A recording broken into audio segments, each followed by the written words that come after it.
The government is slashing excise duties on new high ethanol fuel blends, specifically E22 through E30. The promise is simple: filling up should become significantly cheaper. Recently, Minister Hardeep Singh Puri announced the rollout of an even more concentrated blend, E85, and the headline number caught everyone's attention. It is priced a full 20 rupees cheaper per liter than standard E20. The macroeconomics behind this make perfect sense. By blending domestic agricultural ethanol, drawn from sugarcane and grain, into the fuel supply, India reduces its reliance on expensive imported crude oil. It insulates the national economy from the wild price swings of the global market. But there is a catch. While cutting imports stabilizes the national balance sheet, the physical costs of this transition land squarely inside your car's engine.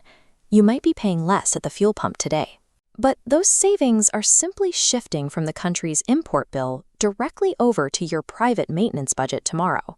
From baseline E10, the government mandated E20 by April 2023, but Vahan registration data reveals a massive structural gap. Of 13.7 crore two-wheelers in 2025, only 50.2 lakh are E20 ready.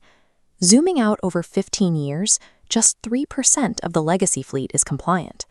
The consequences are already showing up in mechanic shops.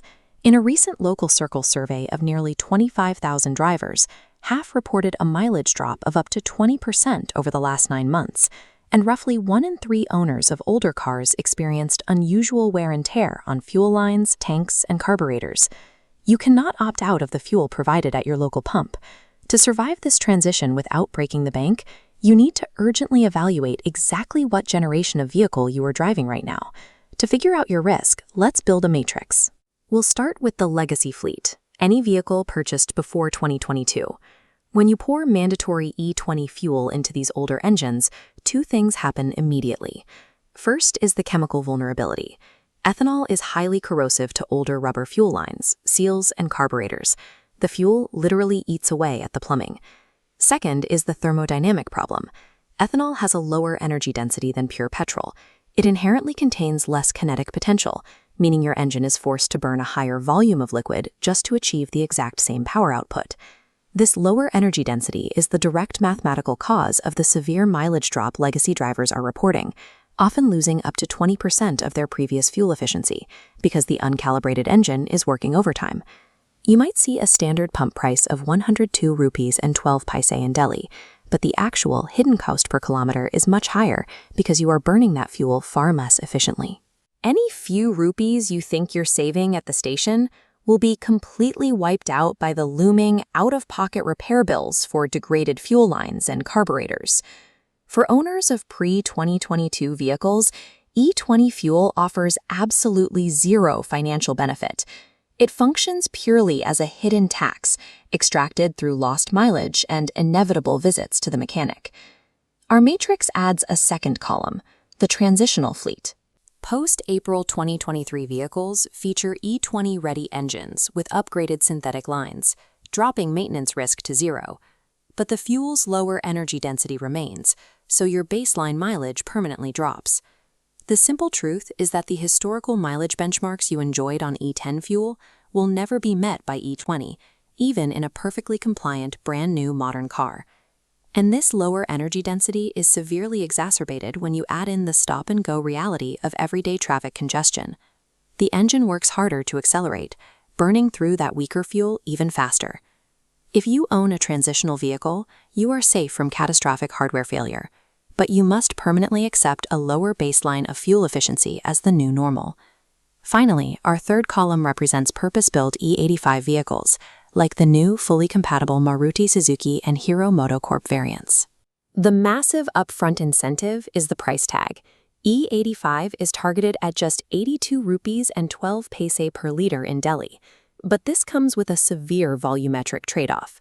Because the fuel is 85% ethanol, its overall energy density is drastically lower than even E20. In practice, your engine burns an exceptionally high volume of fuel. Your needle drops rapidly, requiring much more frequent trips to the petrol pump. This forces prospective buyers to question the true return on investment. Does a 20 rupee per liter discount actually matter if your burn rate is twice as fast? Buying an E85 vehicle changes the math. Your savings at the pump come with the requirement of buying significantly more fuel to travel the exact same distance. Let's turn this theory into a practical survival guide. Protecting your wallet starts with one simple question: what is your exact vehicle year? If you fall into branch 1 with a pre-2023 legacy vehicle, you have to actively budget for component wear. If it is financially viable for you, it is time to hunt down unblended premium fuels. Continuing to drive a legacy vehicle blindly on standard pump fuel guarantees your membership in the 33% of drivers currently facing mechanical failure.